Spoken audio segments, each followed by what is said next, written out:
Boxing update, muli pong binugbog at tinalo sa ikalawang pagkakataon ni Emmanuel Baquero Navarrete si Oscar Valdez sa kanilang rematch kahapon na ginanap sa Phoenix, Arizona. Matatandang tinalo ni Navarrete si Valdez sa kanilang unang sagupaan via unanimous decision, pero sa pagkakataong ito mga kaibigan na hindi na po pinaabot ni Navarrete sa desisyon ng mga hurado ang kanilang bakbakan. Sa naging tema po ng kanilang laban ay 3 beses po pinabagsak ni Navarrete si Oscar Valdez. Una pong bagsak ay sa round 1, 25 seconds po ang nalalabi sa first round nang kumonekta ang 3 magkakasunod na kombinasyon, bagsak si Oscar Valdez. Subalit mabilis lang itong nakatayo at nakapagpatuloy sa laban. Sa sumunod na mga round, nagpatuloy ang pananalasa ni Navarrete. Nagpaulan ng mga maraming kombinasyon at halos hindi malaman ni Valdez kung saan nanggagaling ang mga suntok ni Navarrete.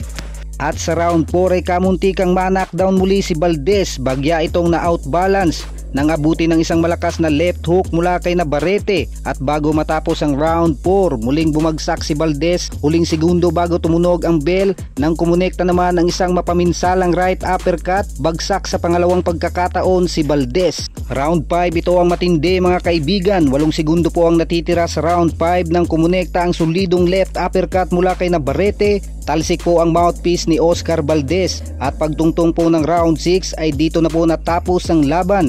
30 seconds po ang nalalabi sa round 6 nang masingitan ng body shot si Valdez nang subukan itong makipagsabayan kay Navarrete. Agad naman itong binilangan ng referee, pero this time po mga kaibigan ay hindi na po nagawang makatayo ni Oscar Valdez at kitang kita po na ininda ng gusto ng challenger ang body shot, kaya naman the winner via 6 round technical knockout, Emmanuel Baquero Navarrete.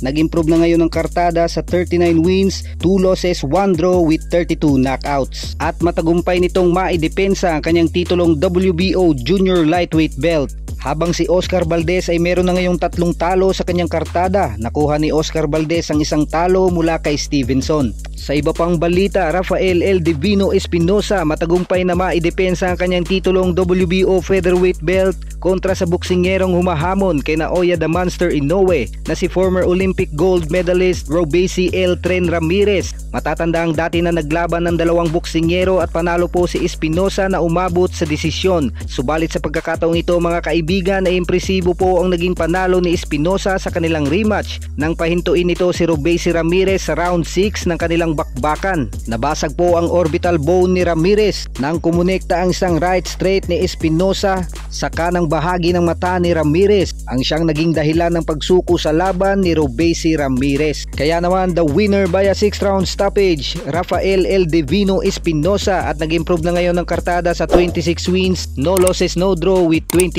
knockouts. Yan lang po muna ang mabilisang updates. Maraming salamat po.